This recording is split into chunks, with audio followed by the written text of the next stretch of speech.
Welcome to our astounding agents and investors nationwide. Today is June 17th, 2021, and this is Mastermind Podcast number 332. As I alluded to, we're going to spend maybe 5, 10, maybe 15 minutes going over a new program that we want to roll out this week, and then we'll get to your questions, comments.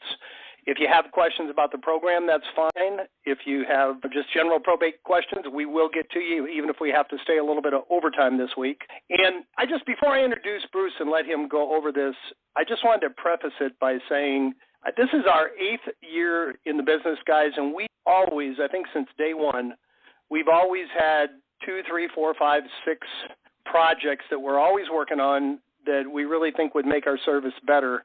And it's one thing we've really found to be true. One of my original mentors had a saying. He used to say that everything is harder than you think it's going to be. It's usually simpler and less complicated than we try to make it, and it always takes longer than we want it to. And boy, that is true. We had the idea of Probate Plus, and just 2.5 years later, we finally were able to perfect it and roll it out. So what I want to turn. What's that, Bruce? Just a short 2.5 years later, we came up with a good program because and it's not that it has to be perfect, but it's just got to be good enough to efficiently work, at least as well as the rest of our system does. So the next thing Bruce is going to talk to you about, it's something that we tried once unsuccessfully, relatively unsuccessfully. It wasn't a complete flop, but we tried to come up with a program before, and it's something we probably have had on the back burner more than 2 years now. And I think we just talked to Bruce about it just months ago, and he's put together an incredible program. So no pressure, Bruce. I'll give you the floor from here. All right.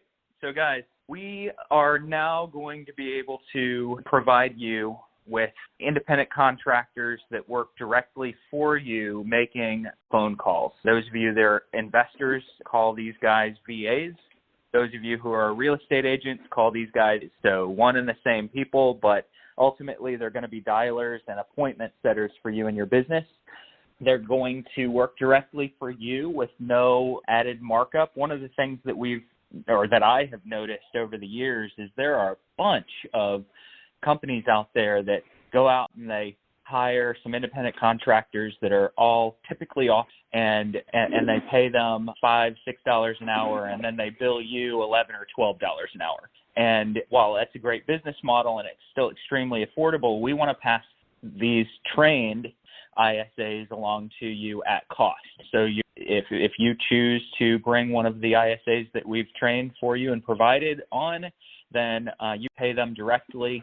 It's not necessarily an All the Leads employee anymore. I don't even mean not necessarily. It's not an All the Leads employee. It's your employee. So I want you all to know that if you're looking for call, we have both domestic and international trained ISAs and VAs that are right now ready for you, and we're bringing more on every day. This is something that we're going to be rolling out gradually. So this is very much a first-come, first-served product at the moment.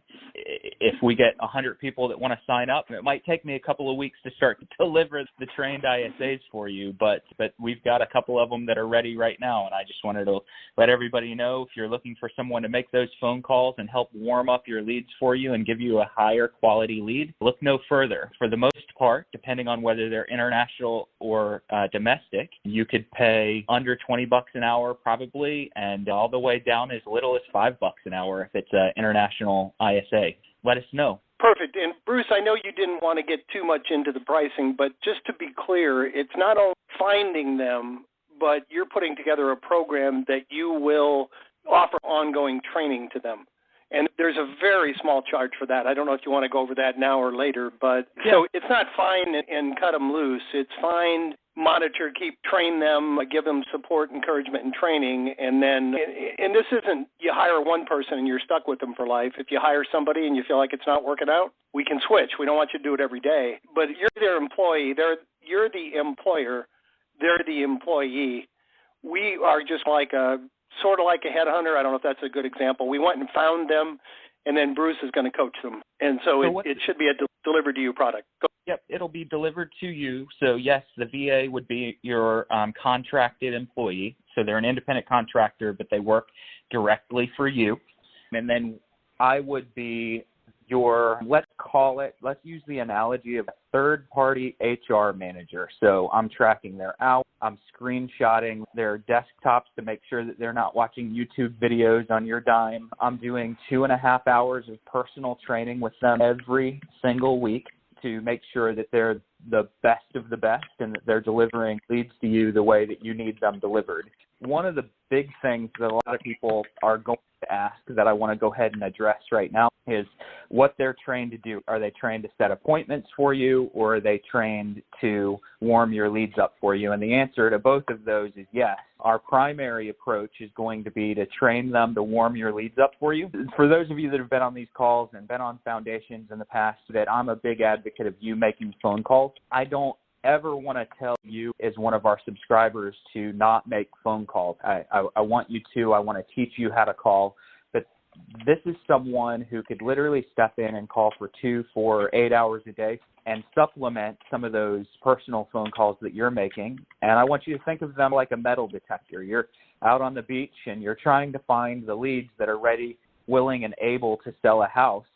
And instead of having to comb through all the sand, you've got someone that's metal detecting for you and identifying who has real estate, number one, who's thinking about selling that real estate, number two, and are they willing to get an offer or have a conversation with you, number three.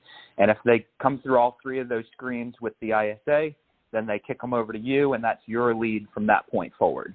And, of course, it was your lead to begin with, but that's your relationship to nurture from that point forward. And as a part of this, what I'll do is I will be charging a very small monthly fee to handle that HR, that support, and that group training. And that would just come to our... Okay, was that so clear as Bruce, did I make it? Bruce, was that a little bit better? Yep. Bruce, what you're saying, I want to make sure that you're saying what I want to make sure that they understand, which is that we have our ISA program now, and we're going to be folding that program into this new program.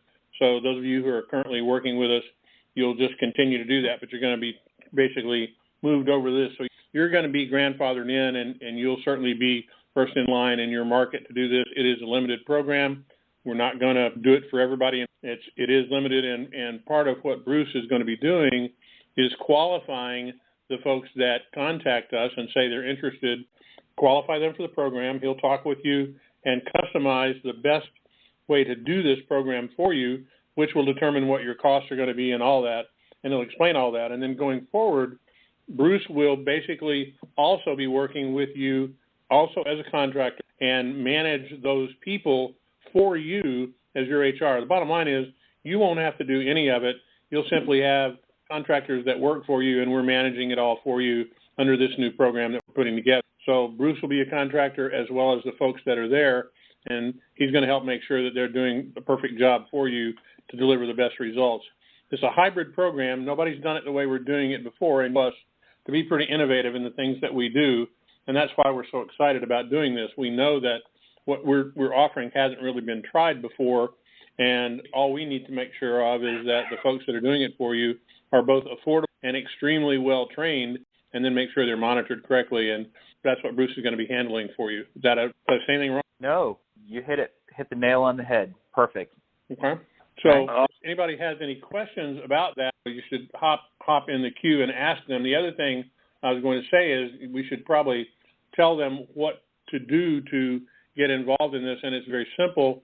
Simply contact your sales rep and say, hey, I'd like to get in line with Bruce to see if I can get qualified for this program and at least learn the details and follow through with all that, and then we'll take it from there. Bruce will reach out to you. He'll qualify you, get you set up. And Bruce, I can hear somebody saying, I don't know who my sales rep is. They could also just email you directly. Is that a good way to do it, Bruce? Or do you want them to go, Tim, do you want them to go through support or the sales rep, or it doesn't really matter? It doesn't matter as long as any of those ways will work. We're going to get them to... Support at alltheleads.com, Bruce at alltheleads.com, or call your salesperson. Go ahead, Bruce. I stepped on you twice. Just some of what qualifying you means. Number one is we want to make sure that you're understanding that you're not doing this in lieu of all effort on your part. That's not what this is. You're still putting the effort in. You're still prospecting. You're still marketing. You're doing all the things that we teach you to do. This is your team. And qualifying you, we're going to make this very limited in each market. What we don't want is the same ISA using the same script or the same ISA team using the same scripts on the same leads when there's two of you in a market. And if you're in a market and want to lock your territory up, let us know, because that's one of the big qualifiers that we're going to have. The only other qualifiers are going to be how much time you need. Do you need 8 hours a week, 10 hours a week, 40 hours a week? What do you need? And can we tailor, and then we'll figure out whether we can tailor that program for your needs. Perfect. All right. Perfect. All right, partner. Anything else from my partners? I think we pretty well covered it. We have 3 in the queue now. If you have questions regarding that, if you have wins, I did want to congratulate Doug last week, had the win of the week. He generated about $360,000 on an 8-property deal from about a 2-month-old lead, I think. So you don't have to top that. If you have any win at all, we're always looking for that. We're here to help you. So if you have any specific questions about the program, hit *6 or hit 1. If you have any generic things that you want to share, questions, concerns, same thing. Hit *6 and hit 1. And we do have a few people in the queue, so let's go to our first caller. First up this week is phone number ending in 9902. You're up first. Yes, Rick Wilson here in Charlotte, North Carolina. How are you all doing? Hey, Rick, doing great. How about you? No complaints. I was making a call today and spoke with the PR. She was in her car driving, so it was awkward because I'm always concerned about people driving, kind of talking at the same time. She did tell me, of course, classic objection after telling her helping families go through the probate and process and or helping people who inherit real estate solve problems. And she said, of course, that she didn't think I could help her. So I didn't want to go any further on that because I just felt it would be inappropriate flying down I-95. But I did have a question on follow-up with her, because I plan on following up. Should I wait till after my next letter or maybe send something to her, because I'm sending them the letters out monthly? Should I go ahead and send something to her like a checklist right now and follow up right away? Or just call her over the weekend and say, I'm sorry we wouldn't talk longer. I know you were on your driving and all that. So what do you suggest there? I don't want to not drop this because this is somebody who probably will talk to me in the right way. Yeah, Rick, she said that she didn't think that you could help before you guys got off the phone. Is that what I heard correctly? Yeah, and the reason I knew what to do from there, but the problem was she was driving. So my response was, okay, listen, let's stay in touch, and if something changes, we'll certainly be here to help.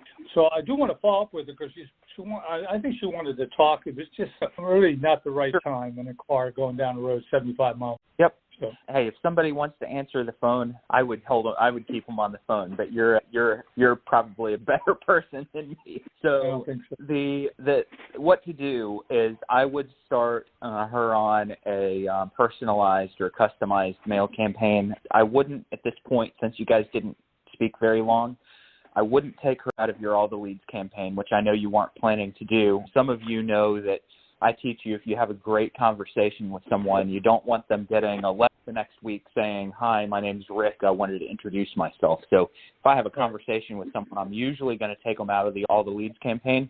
In this case, I'm not, but I'm going to encourage you to send her two mail pieces before that next letter goes out, and probably call before the next letter goes out as well. So I would write her a handwritten personal, just thanking her for the time. Put your card in there, let her know if she needs anything at all, that you're here to help. And then within about a week, I'm going to send a probate checklist with a cover letter that says we didn't have much of a chance to talk. Just so you know, it doesn't have to be real estate related. It could be anything from A to Z, and then fill in what A to Z means on that cover letter along with the checklist. And then I'm going to call her after that checklist. So I want you giving her 2 pieces of value in the mail. I'm probably going to encourage you to send that checklist and that cover letter as in a letter-sized envelope. So don't fold it up. You put it in 8.5 by 11 envelope. It's more likely to get opened when you're sending a personal touch item like that. And then just give her a call afterward and say, hey, you were driving down the road.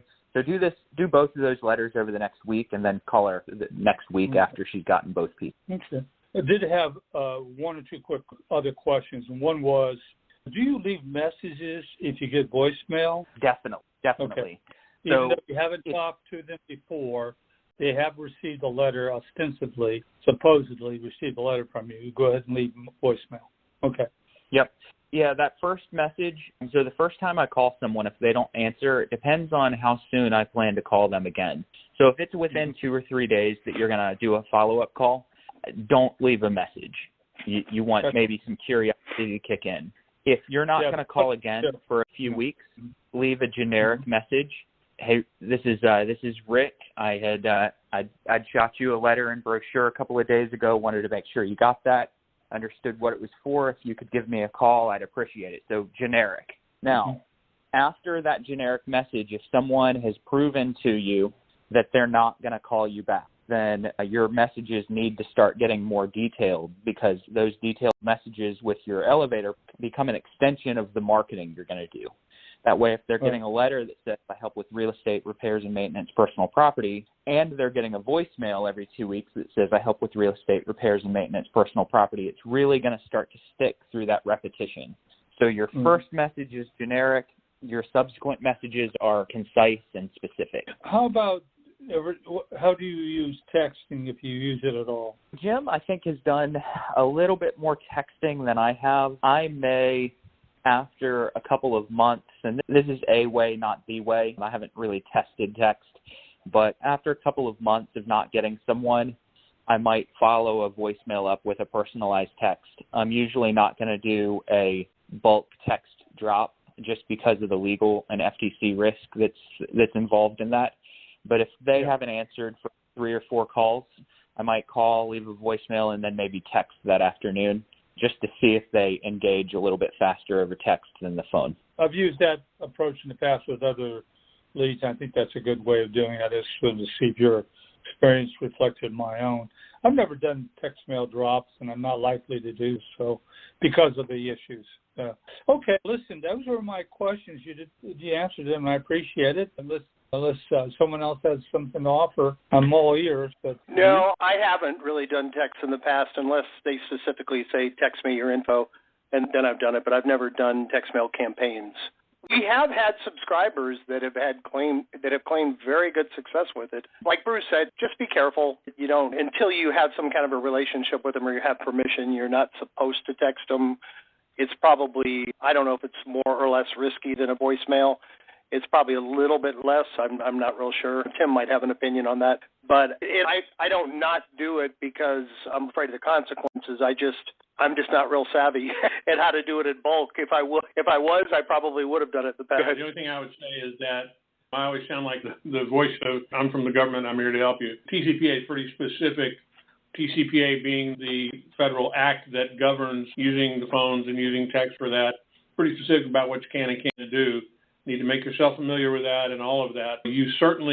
I would certainly never give the advice to go and blast out text to everybody that you have without permission. And if you read the TCPA, what it says is get permission. And as you talk to people, you need to make it part of your conversation that says, hey, if I've got updates and stuff like that, is it okay with you if I communicate with you by shooting you a text to let you know if I've got some pricing information or if I've got a question or whatever? Sometimes it's easier for people to communicate that way. Is that okay? If you get them on the phone, they give you permission, go for it. Then use it freely. If somebody gives you that permission, they're likely to use it. And the more, as time passes, the more that we are communicating with people, it's becoming painfully obvious to me. I feel older every day because most people today, we've become very insular. We seem to prefer text communication. This is going to be something that we've got to deal with going forward for sure.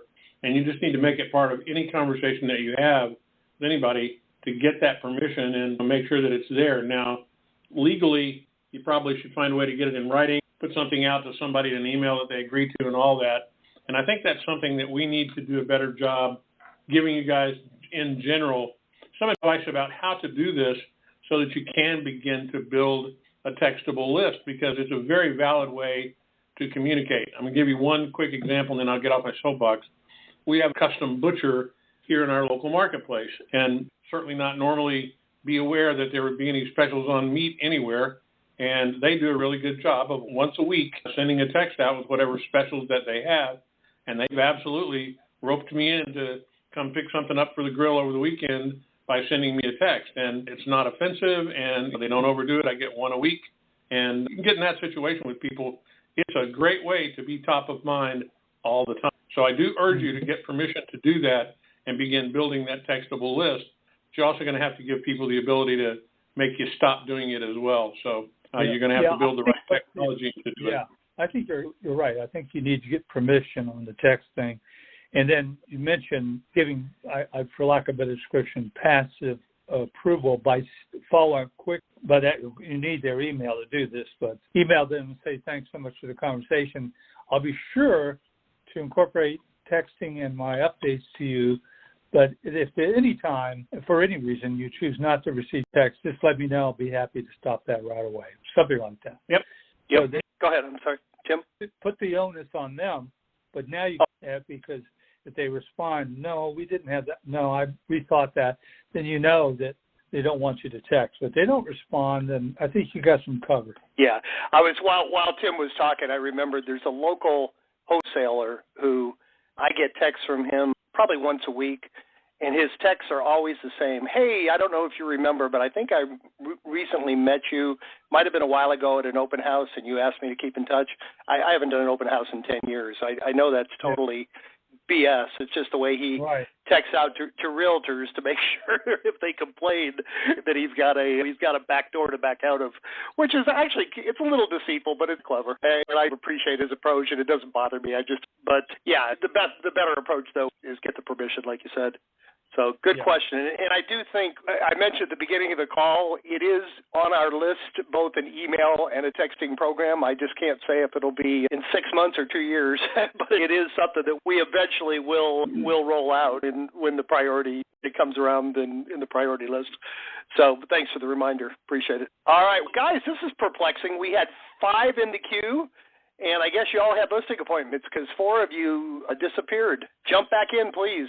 Hit *6 and hit 1. We've got plenty of time left. We're looking for our win of the week. We're looking for challenges, looking for some input or questions about the new ISA program. Anyway, in the meantime, just hit *6 and hit 1 and jump back in if you were in there or if you want to get in there. In the meantime, the remaining person in the queue is phone number ending in 8066. You're up next. Yeah, hi, my name is Beth Whitney. I'm from New York, Hudson Valley, New York, and I have a little bit of all of that.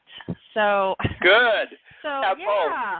Of course, everybody jump back in the queue as you said that, but that's okay. Take as long as you want. We're here for you. Go ahead. It's okay. I talk fast. I guess my first win is I've been working with somebody who has an estate house. Wasn't interested in a cash deal per se. She's been working on getting the house ready for market. Didn't want to put it on the market until it was cleaned out and showable. But I'm also an active real estate agent, and I had been working with a buyer that was looking for a house in that price range, and I asked her if I could maybe show the house to them before it was ready, and she said, sure, why not? And we're in the middle of trying to get an off-market deal between the two of them. It's a win-win because they can afford the house. It still needs some work. She doesn't have to continue with all the work she had planned, and she doesn't have to have everybody see what it looks like on the market. So I've got a home inspection scheduled on Saturday, and fingers crossed we'll be able to pen something in the next week or two. So that was exciting. Awesome. That'll be a win of the week for next week. Yeah, Sounds win good. of the week for next week. Yeah, and then on another kind of a challenge that I had recently was I was working with another client.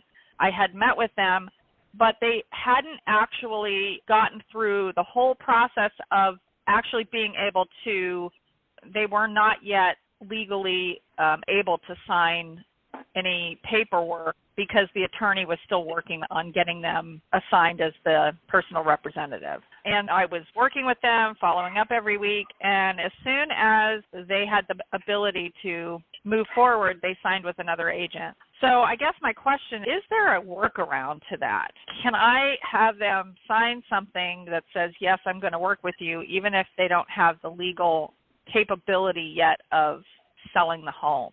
There is a workaround, and I want to make it very clear that this is not a legally binding workaround, but it is an emotional attachment that you're getting into with them. So I would have a letter of intent handy when you start talking with people and meeting with people, and I use letters of intent all the time. Some of you really strong listing agents are going to cringe when I say this. I don't even go to listing with listing paperwork. I go to listing appointments with a one-page letter of intent that lays out the expected price, the listing terms, and how soon they'd like to go on the market.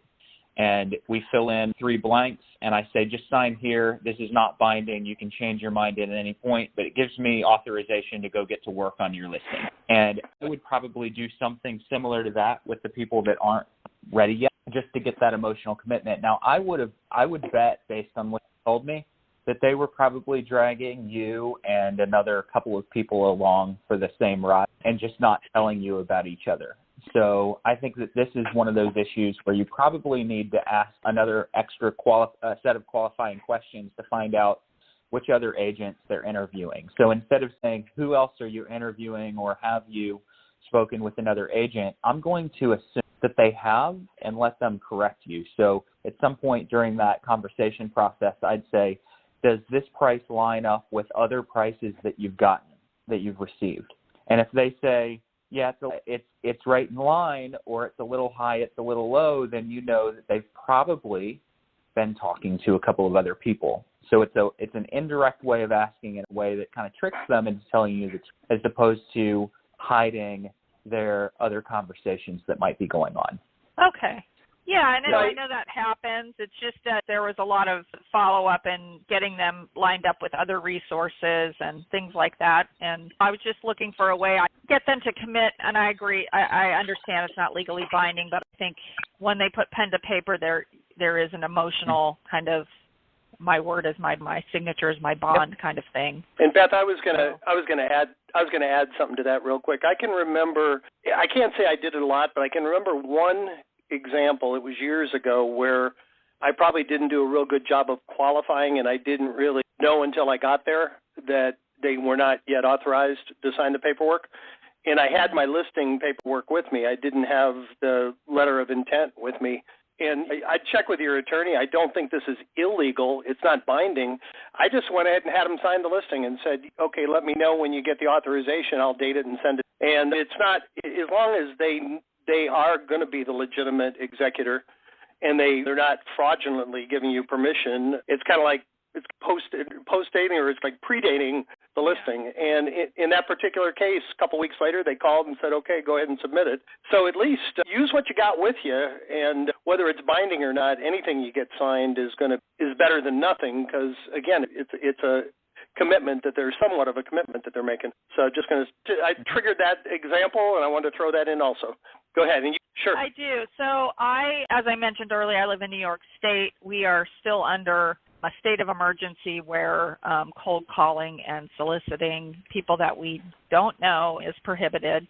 And because I am a licensed real estate agent, the fine is pretty steep. It's a $10,000 fine if I'm in violation. Somebody turns me in and they find that I'm in violation. I've been very reluctant to test the waters with that. I will say, though, I've been doing some direct mail and it's been crickets. I'm not getting any response from it. So I guess my question is, if looking for a workaround, if I use the ISA program, is that going to, because they work for me, it's still my responsibility? Or if I have somebody else that's managing the phone calls for me, can I get away with that? Well, that's part of the reason why you're not hiring me or us for the phone calls. You're contracting directly with the ISA. Unfortunately, as much as I'd like you to be one of the first to sign up, they are calling on your behalf. And could it shelter you a little bit? Maybe,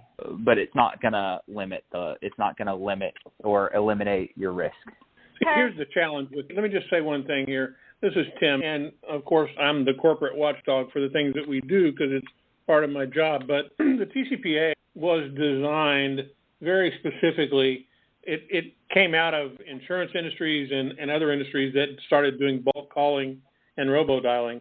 And it's not designed to attack individuals who are doing one-on-one kinds of calls. However, it does cover that, and it doesn't mean you're not liable for it. The only other thing I was going to say is certainly you need to be well advised of the law, and we have the full text of the TCPA on our website for that reason, and we're very careful not to do anything wrong in that arena. But I want to talk to you about your mail a little bit. Are we doing your mail for you, or are you doing it? You are, and I've been trying to switch it up, like the first month with the generic letter, and then the second month with brochure. So here's the thing. I got it. So let me make a suggestion to you. Let's work a little bit on your content on the letters. And one of the things that I know people in today's market are having some pretty good success with is putting some. We've done a real good job of creating this great letter that we put out, and we put them out in the envelopes that we put out that look as though they're greeting card size envelopes, and we do get good open rates. But I don't think in today's market, we're taking as much advantage of something that we could be doing that we should be doing, and that is to maybe get really a little bit tighter on what's going out. And what we've had a couple people test, and it's worked out well, is to switch it off a little bit, and instead of letting the envelope do the job of getting itself open, we are having people put on there regarding the estate of and the name of the person that you're really calling them about, regarding the estate of John Doe, Sally Doe, on the outside of the envelope. In other words, it's on the face of the envelope so that they know what's inside that envelope. And we've got people doing them both in the greeting card size envelopes and doing them in number 10 envelopes, and they're getting good open rates. And so I think that maybe we should talk with you about that, or suggest that to your MIS person that you're dealing with to talk about that a little bit and see if we can come up with a better approach to getting the letters out, because direct mail works, but you got to tweak it a little bit. You got to tune it, and we're constantly looking at that. So give that a shot. Okay, that's great. Yes, those suggestions are wonderful. I appreciate it. Okay. I was going to add to it real quickly, Tim, that our subscribers that have done email campaigns in the past, especially to attorneys, have had real good luck with that. The subject line says, regarding probate case number 756423, it just looks like some kind of an official communication, and it gets the envelope opened. It's the opposite of doing the big envelope that doesn't look like business mail. Sometimes in extreme situations like yours, you may want to switch it up, go back and forth, and see if that works better for you. It's worth a try. Yeah, and business-to-business calling is not prohibited. So maybe going through the attorneys is a better way to come at it, because that I can do, I know, without getting myself in hot water. You can call the attorney very specifically and say, hey, I'm trying to reach the personal representative of Billy Bob Smith, and you're listed as the attorney of record, and I'm trying to reach your person there, and I'm a realtor, and we're, as Mr. or Ms. Attorney, I can't contact them directly, but got a potential buyer for that property. If there's property in that market or anywhere near there, I got a potential buyer, and I'm trying to reach them, and we can put money in their pocket today. Is there a way that you could help me get in touch with them? And you're going to find the attorney potentially doing their job if you phrase that correctly to them and create a sense of urgency, because that helps the attorney get paid. They don't get paid in some cases until they completely close out that probate. So you're going to help them get moving if you got a... Great. All right. Perfect. Thank you so much. All right. We have two more in the queue. That should take us pretty nicely up to the top of the hour. Next up is Joe Lehman. What's up, Joe? I have a question, because the email and the announcement today on the ISA VA prospecting as independent contractors is very interesting, but I haven't seen anything about how you sign up. Yeah, that's a good question. You talk to either Bruce directly or you go through support or your sales rep. Basically, it's going to be an interview process we've got a landing page on the way out. This is very much I've started by training the ISAs first. So my effort over the last month has been in identifying and training a couple of handfuls of ISAs. And the landing page and the sign-up sheet is next, but it's not here yet. Okay. So it'll be a week or two? Or probably a week. Tim, correct me if I'm wrong. In regard to what, bud? Deadlines. So go ahead. A web sign-up. For right now, it's just going to come to me.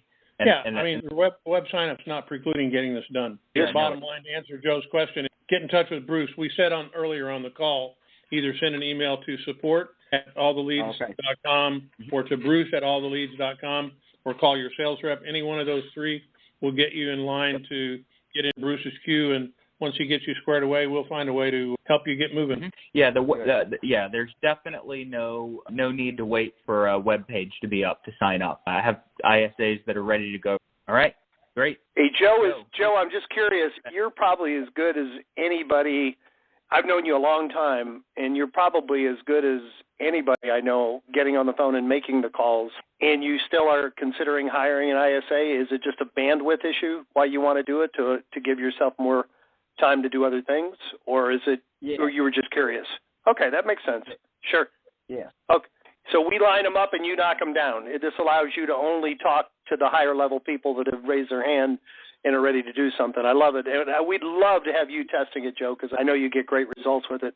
So, yeah, please do. Put him to the top of the line, Bruce. If anybody move Joe to the top of the line, we'll take care of you right after the call, buddy. Appreciate it. Second question, I love that regarding the estate of blank on the outside of the envelope. Yep. How can I get that added to my mailing campaigns? Who do I contact? Who are you dealing with?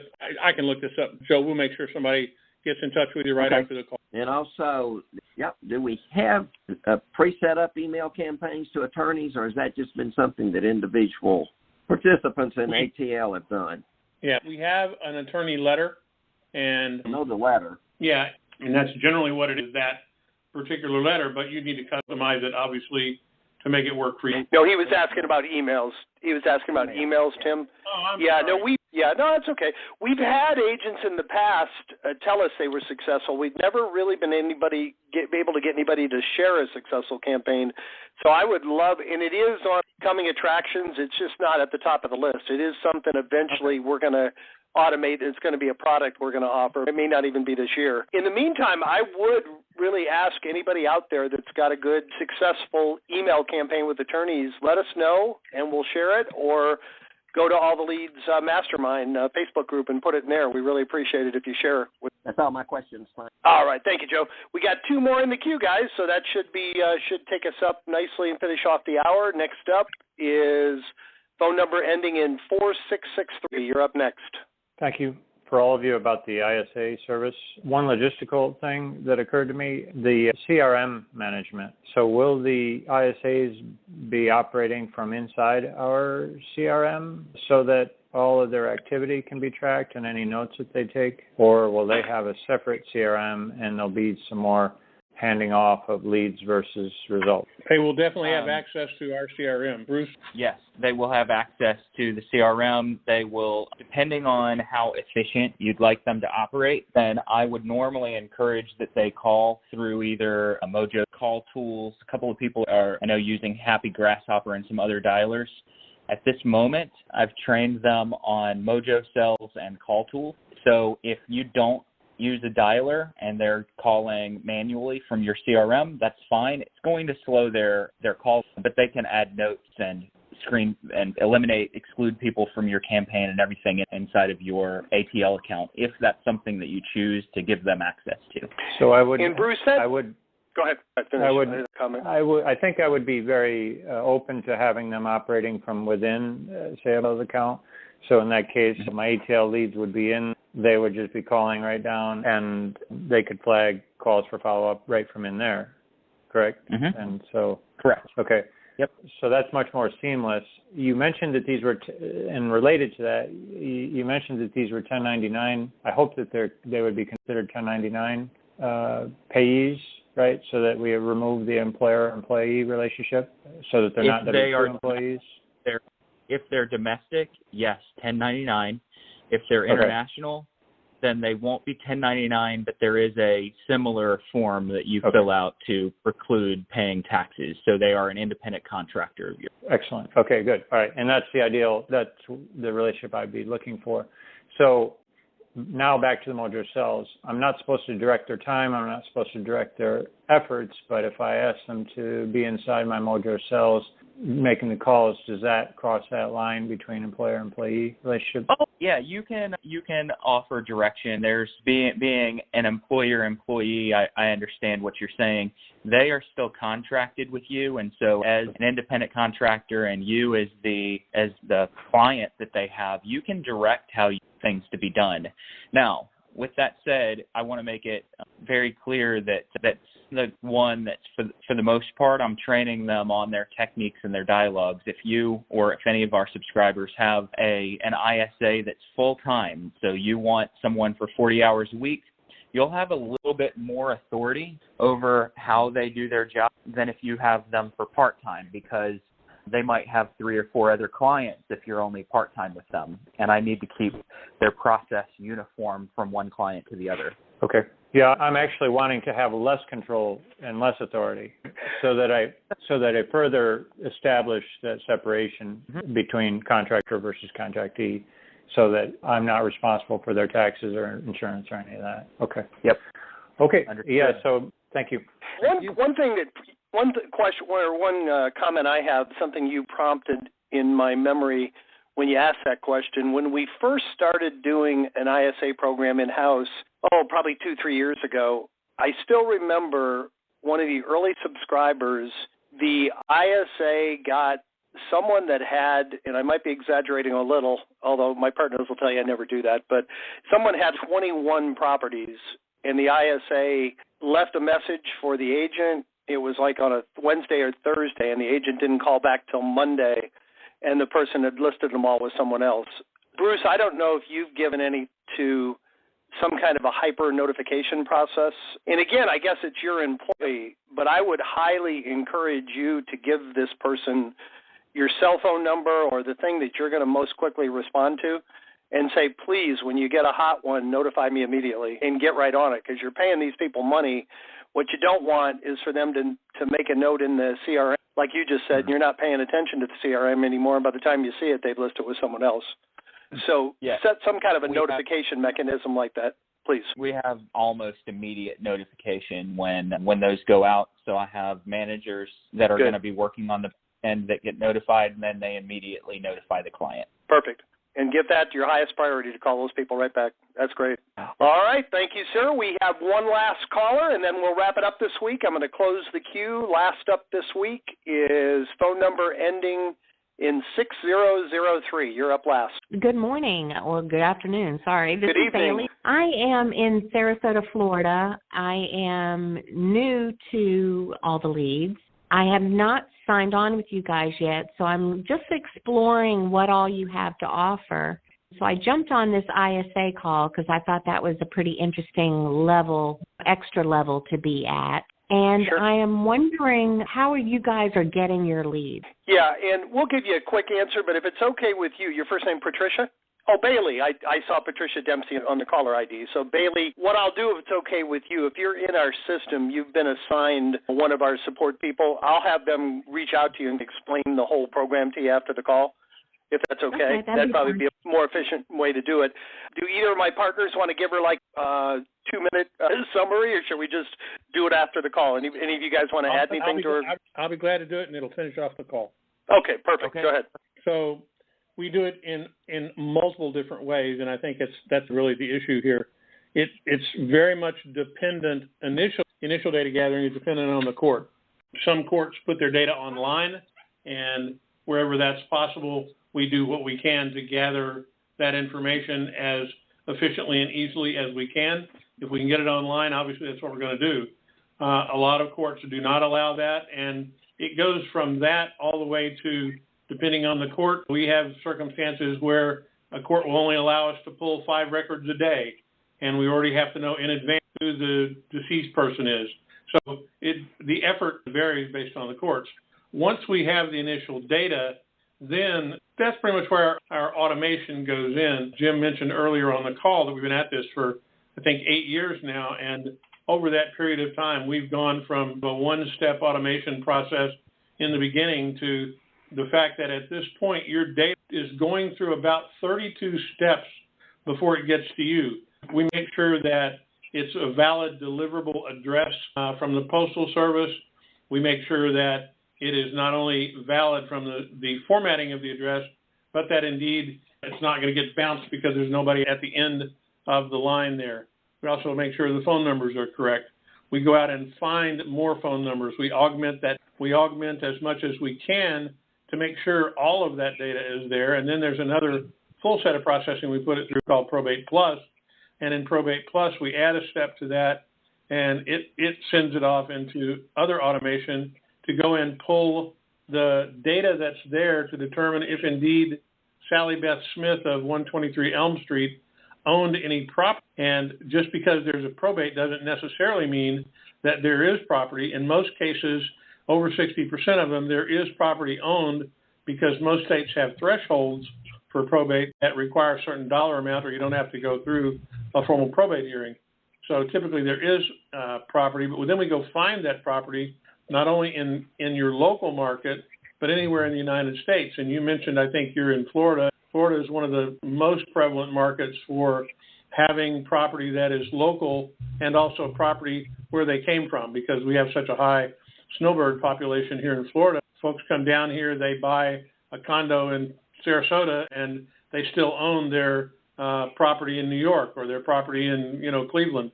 So we go find that. We'll also find their other vacation homes or wherever they have property, so that when you're talking to the customer, you have as much information as you can.